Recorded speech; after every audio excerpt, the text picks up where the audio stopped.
Hello friends, कैसे हैं आप सब। तो डियर, अगर आप जेटेट की तैयारी कर रहे हैं और आपका सब्जेक्ट सामाजिक विज्ञान है तो यहाँ पे हम लोग इतिहास का चैप्टर को डिस्कस करने वाले हैं। और ये जो क्लास है ये हम लोगों का क्लास 4th क्लास है। इससे पहले हम लोग चीनी लेखक के बारे में डिस्कस किए थे और आज के क्लास में हम लोग जो है डिस्कस करेंगे अभिलेख के बारे में। तो हमारा जो जेटेट का सिलेबस है ना, उसी के अकॉर्डिंग यहाँ पे हम लोग डिस्कस करें एक एक टॉपिक को। तो इतिहास का जो फर्स्ट टॉपिक है हम लोग का कि प्राचीन भारत के इतिहास के स्रोत, ठीक है, उसके बारे में हम लोग यहाँ पर डिस्कस करेंगे और टॉपिक वाइज एक एक टॉपिक को हम लोग देखेंगे। तो चलिए अभिलेख स्टार्ट करते हैं आज के क्लास में।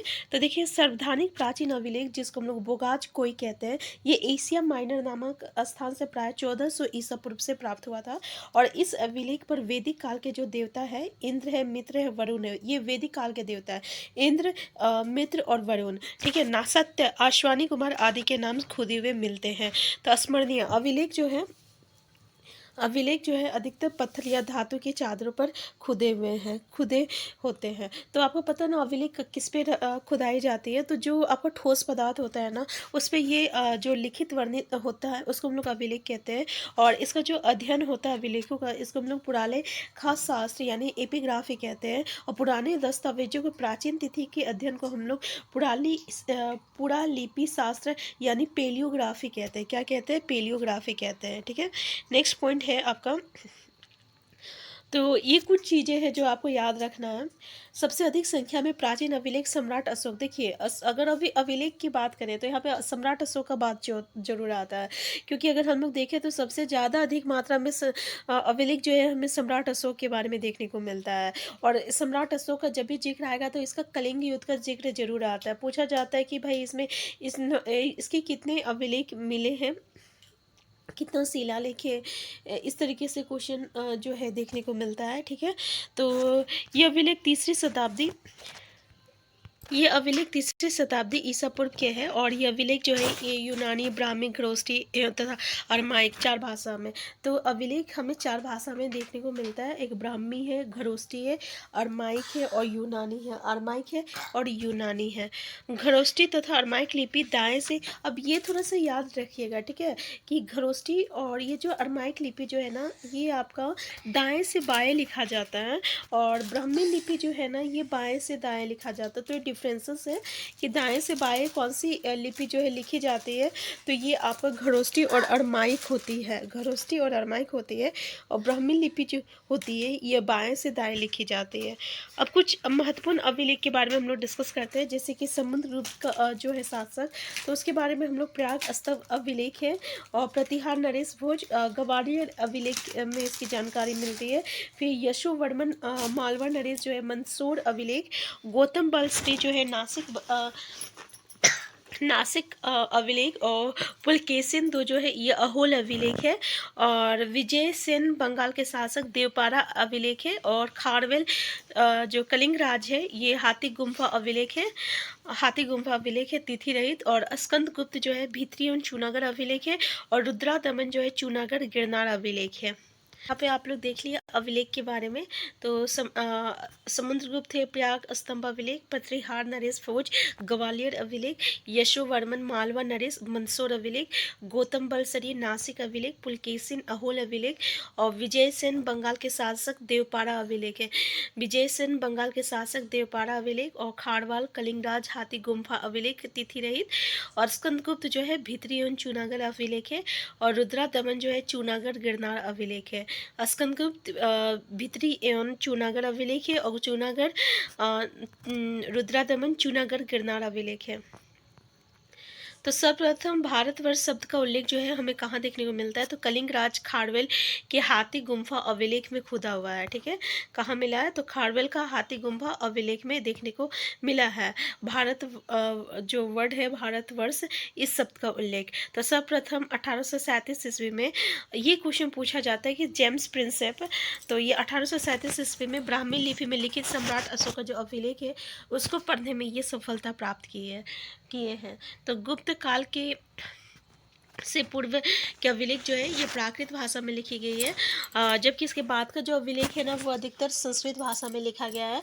तो ये जो प्राकृत भाषा होती है ना ये आपकी आम भाषा होती है, जिसको हम लोग क्या कहते हैं, यानी आम भाषा हो गया। आम आदमी जो अपने बोलचाल में जिस भाषा का प्रयोग करते हैं उसको हम लोग आम भाषा कहते हैं। ठीक है, तो यहाँ पे देखिए गुप्त काल के पूर्व, समझ में आ गया कि गुप्त काल से पूर्व जो है प्राकृत भाषा में, उसके बाद जो है संस्कृत भाषा में लिखा गया है। सर्वप्रथम दुर्भिक्ष की जानकारी सोहगोड़ा अभिलेख देता है। दुर्भिक्ष की जानकारी हमें सोहगोड़ा अभिलेख देता है। और सर्वप्रथम भारत पर होने वाला हून आक्रमण की जानकारी भीतरी स्तंभ से मिलती है। किससे मिलता है? भीतरी स्तंभ से मिलती है। राजा भानुगुप्त के एरन अभिलेख से सती प्रथा की तत्कालिक समाज में अस्तित्व में होने की जानकारी मिलती है। एरन अभिलेख से सती प्रथा के तत्कालिक समाज में अस्तित्व में होने की जानकारी मिलती है। सिक्के, सिक्के के अध्ययन को मुद्रा शास्त्र कहते हैं, याद रखिएगा, मुद्रा शास्त्र कहते हैं। और पुराने सिक्के तांबा, चांदी, सोना और सीसा धातु के बनते हैं। पकाई मिट्टी के बने सिक्कों के साँचे ईसा के आरंभिक 3 सदियों के हैं। इनमें से अधिकांश साँचे कुषाण काल के हैं। ठीक है, किस काल के हैं? कुषाण काल के हैं। तो पकाई मिट्टी के बने सिक्कों की साँचे जो है हमें ईसाई की आरंभिक 3 सदियों के हैं, और इसे हम लोग क्या कहते हैं? साँचे कुषाण काल के हैं, यानी ये अधिकांश साँचे जो है कुषाण काल के हैं। आरंभिक सिक्कों पर चिन्ह मात्र मिलते हैं, किंतु बाद के सिक्कों पर राजाओं देवताओं के नाम तथा तिथियां भी उल्लेखित है।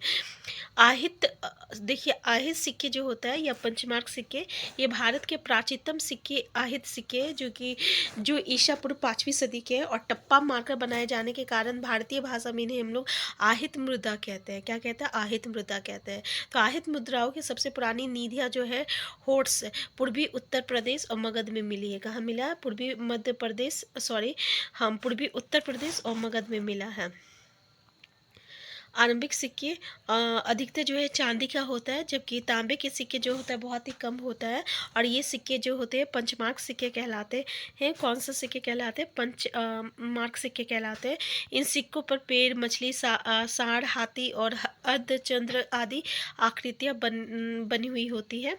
तो संवैधानिक सिक्के जो है मरणोत्तर काल में मिले हैं, जो विशेषतः शीशे, चांदी, तांबा एवं सोने के होते हैं। सातवाहन ने शीशे तथा गुप्त शासकों ने सोने के सिक्के जारी किए हैं। सातवाहन ने शीशे तथा गुप्त शासकों ने सोने के सिक्के जो है जारी किए हैं। सर्वप्रथम लेख वाले स्वर्ण सिक्के हिंदू, यूनानी, इंडो ग्रीक शासकों ने चलाए हैं।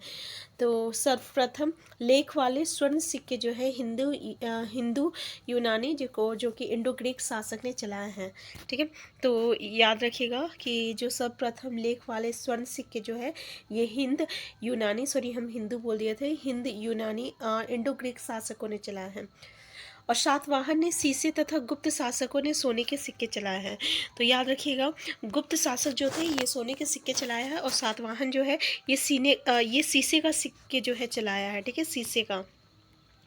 फिर आता है मूर्तियाँ आता है। तो प्राचीन काल में मूर्तियों का निर्माण जो है कुषाण काल से आरंभ होता है, और कुषाण गुप्त काल में निर्मित मूर्तियों के विकास में जन सामान्य की धार्मिक भावनाओं का विशेष योगदान रहा है। तो यही बस याद रखना है कि प्राचीन काल में मूर्तियों का निर्माण हमें कुषाण काल कैसे, तो मूर्तियों का निर्माण कौन सा काल से आरंभ हुआ था? कुषाण काल से आरंभ हुआ था। कुषाण गुप्त काल में निर्मित मूर्तियों के विकास में जन सामान्य की धार्मिक भावना का विशेष योगदान रहा है। मूर्ति कला की 3 प्रमुख शैलियाँ, गंधार शैली, मथुरा शैली एवं अमरावती शैली। तो मूर्ति कला की 3 शैली है, एक है गंधार शैली, एक है मथुरा शैली और एक है आपका अमरावती शैली। गंधार, मथुरा, अमरावती शैली है। देखिए गंधार शैली में क्या है? आधुनिक पेशावर और अफगानिस्तान के निकट पंजाब की पश्चिमी सीमाओं से संलग्न हिस्से में मगध कला शैली का विकास हुआ है। ठीक है, और ये मथुरा शैली क्या है? मथुरा शैली का विकास 1ली और 3री शताब्दी ईस्वी के बीच की अवधि में यमुना नदी के किनारे हुआ। और मथुरा शैली की मूर्तियाँ उस समय की सभी तीनों धर्म जैसे बौद्ध, हिंदू और जैन धर्म की कहानियों और चित्रों से प्रभावित थी। अमरावती शैली, भारत के दक्षिणी भाग में अमरावती शैली का विकास सातवाहन शासकों के संरक्षण में कृष्ण नदी के किनारे हुआ है। ठीक है, तो अमरावती शैली जो है भारत के दक्षिणी भाग में अमरावती शैली का विकास जो है अमरावती शैली का विकास जो है सातवाहन शासकों के संरक्षण में कृष्णा नदी के किनारे हुआ है। तो ये 3 शैली याद रखिएगा कहाँ पे इसका विकास हुआ था। जैसे कि अमरावती का हम लोग देखें सातवाहन शासकों के संरक्षण में कृष्णा नदी के किनारे हुआ है। इसी तरह मथुरा शैली जो है ये आपका जो बड़ा यमुना नदी के किनारे हुआ है। और मथुरा शैली में तीनों धर्म का और कहानी और चित्रों से प्रभावित थी। और गंधार शैली जो है ये आपका क्या है पेशावर और अफगानिस्तान के निकट पंजाब की पश्चिमी सीमाओं से संलग्न हिस्से में मगध हिस्से में गंधार कला शैली का विकास हुआ है। तो ये तीनों एक बार देख लीजिएगा, ठीक है। तो आज का क्लास हम यहीं तक रखते हैं। नेक्स्ट क्लास में हम लोग नेक्स्ट टॉपिक को डिस्कस करेंगे। हम फिर मिलते हैं नेक्स्ट क्लास में। Thank you.